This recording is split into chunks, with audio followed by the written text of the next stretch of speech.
Mahila. Yeah, just doing my little track here.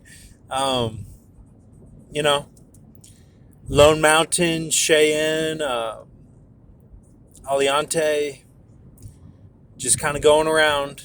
Um, it's nice, it clears my mind at night. And I have this park that I go to, Lone Mountain, where I walk the sand. Um, just kind of feeling like future sometimes, like I'm starving, and like kind of like the lost brother burdens, like fast food could be fasting or something. Everything's kind of switched to be the dew of heaven. Esau promise. So yeah, like I don't know, like I go there and I feel just like I'm just surviving the chaos. Like my mind is just wiped or warped, and then like just kind of walking with my boots on. I wear these comfortable boots because I broke my foot in my back in 2020 April, and like I don't like I mean I'm completely healed, but like I just want to make sure it doesn't happen again. So yeah, the whole dream, the dream of the Hannah or whatever, like I think that was a ploy by C or the John or Groxt. I think that he did some wizardry or whatever and implanted that dream.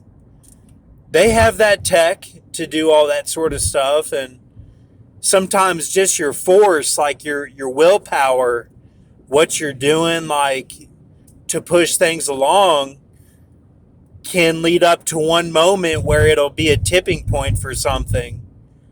And if you look at who died that day on on the night I had that dream, it was like Ploy or something. The name of the guy was like Ploy, and it was like John or something. So but of course, there's no relation with anybody that's her or whatever. It's all just in the music they've been twisting the stuff. There's no blonde girl like Olivia Rodrigo. Like there's I don't know, like they like to play with the sacred women mindset.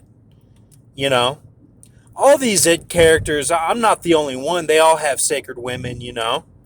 And then they'll talk about it in their songs where they cut off, like how they affected the women and stuff. Different gravities, like different willies, different V's and stuff. Like you know, it's not all like they had to heal them or something. It's not all like that. Like it's just different tasks for different people and different proving ground. You know, so it's nothing to worry about.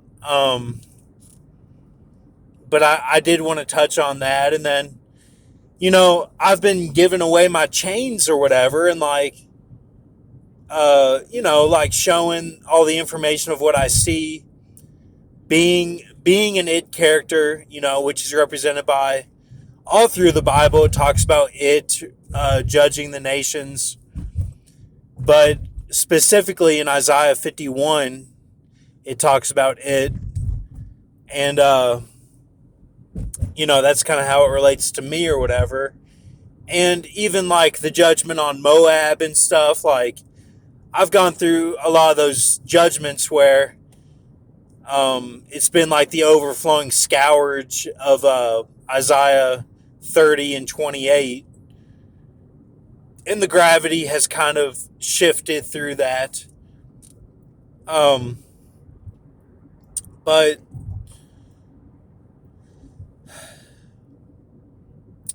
yeah, like I don't know if the John and the Ben V are really like I don't know what they're doing really. Like it seems like we're getting stuff done, but then I look at it and I'm like, I don't really know if they're helping or if they got a book of the devil, like they're going to be leading a great deception with their book that they've written on my writings and stuff.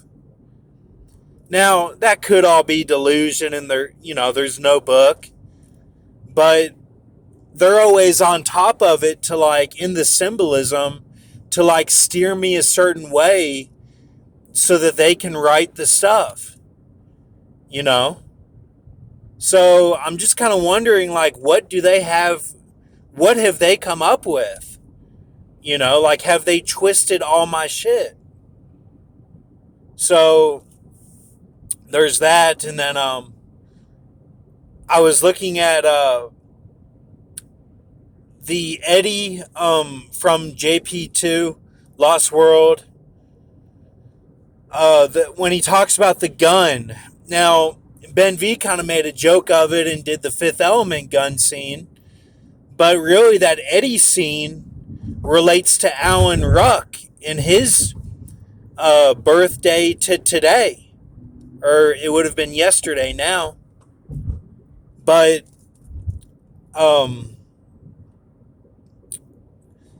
that something is up with that gun that they talk of, that Eddie talks of, the Trank gun.